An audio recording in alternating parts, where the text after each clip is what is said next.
Welcome to this explainer. Okay, so today we're going to uncover how a completely forgotten, sprawling 200-mile electric railway network transformed what used to be quiet rural farmland into the modern Kansas City suburbs we know today.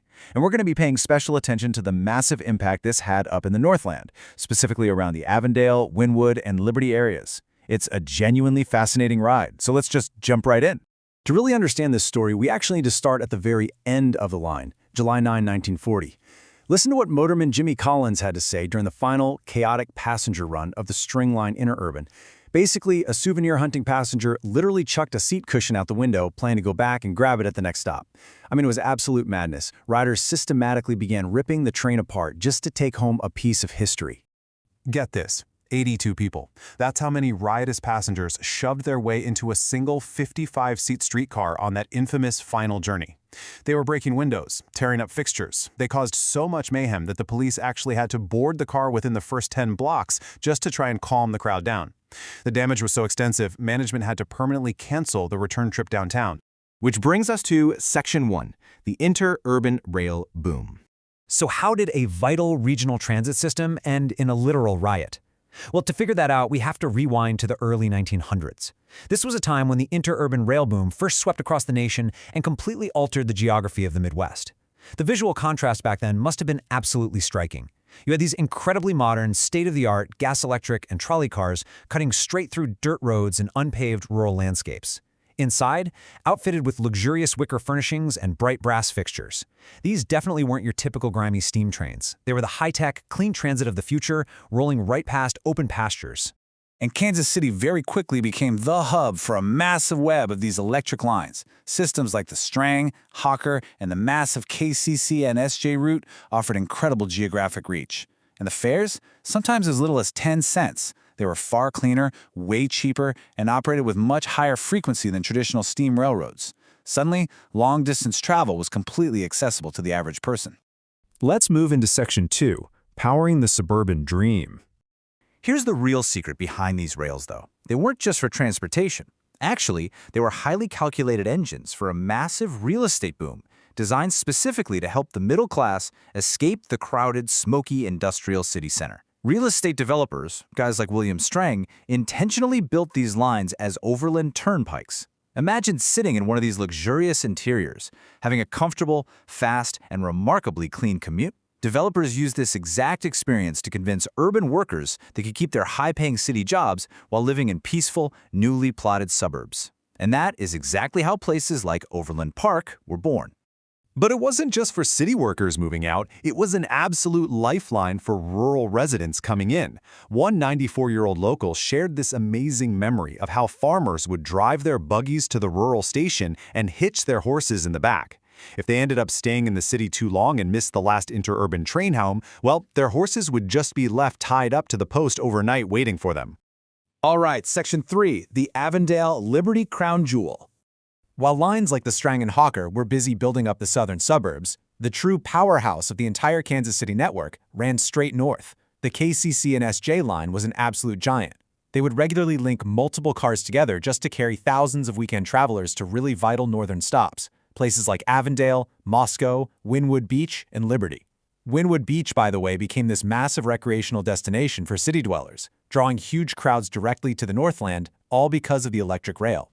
People often consider the KCC and J line the true crown jewel of the local interurbans, and for good reason.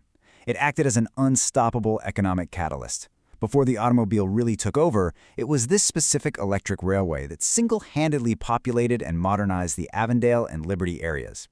It literally turned them from isolated rural outposts into thriving, deeply connected communities. It completely revolutionized daily life for the folks living up north. Suddenly, someone living deep in Clay County could easily hop on the interurban in Liberty or Avondale, ride comfortably down to 8th and Grand in downtown Kansas City, gorge on nickel hamburgers, buy some 11-cent cigarettes, and then head right back up to the quiet, breezy suburbs by evening. The physical and cultural gap between the rural Northland and the urban core basically erased overnight.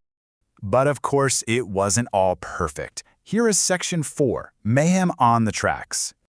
Yeah, this rapid transit boom definitely had a dark side. The sheer congestion of multiple different interurban lines all funneling into downtown Kansas City simultaneously created a dangerous, chaotic blockade of these massive trolley cars, all competing for space with early automobiles and pedestrians. And without modern safety standards or centralized signal controls, horrific accidents were honestly bound to happen. For example, on May 17, 1939, a short circuit caused a streetcar to literally burst into flames right in the middle of downtown. You can only imagine how terrifying that must have been for rural riders from Avondale or Liberty who were totally unaccustomed to intense big city mechanical hazards. And the safety statistics of the era? Totally wild. A 1915 greeting card that was handed out to customers actually boasted about the KCC and SJ line's incredible passenger safety record. But, they conveniently buried the fact that their heavy, fast-moving trains also collided with automobiles 23 times that same year and struck livestock on the tracks a staggering 13 times. Beyond the physical collisions and the massive, pretty dangerous machinery required to keep the grid alive, these lines were also plagued by frequent robberies. And here's kind of a funny detail. Because fares were paid in small change, thieves were occasionally caught fleeing down the tracks carrying hundreds of dollars, entirely in stolen, incredibly heavy nickels and dimes. Good luck running with that. Which brings us to our final section, Section 5, the end of the line. Despite their massive cultural and economic impact, especially when it came to opening up the Northland, the golden age of the interurban was remarkably short-lived.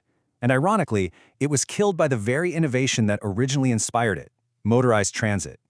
By the late 1920s and into the 1930s, the mass production of personal automobiles and the paving of new regional highways allowed commuters to just drive those exact same routes in half the time. Stripped of their speed advantage, these massive rail companies plunged into bankruptcy, one by one. Now, the tracks were ultimately ripped up and scrapped for steel during World War II, but this forgotten transit network permanently shaped the region. It left behind historic car barns, some of which actually house retail stores today, and it established the very framework of the city streets we still use right now. Think about it. The boundaries of places like Avondale, Liberty, and Overland Park were originally drawn by the reach of the trolley wire, not the highway. So, I want to leave you with a provocative question. As the city invests millions today to extend its modern streetcar, are we just trying to recreate what we already had?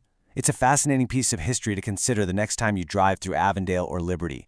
Just remember, those modern suburbs you see were built not by the car, but by the hum of the electric railway. Thanks so much for joining me on this explainer, and keep questioning the world around you.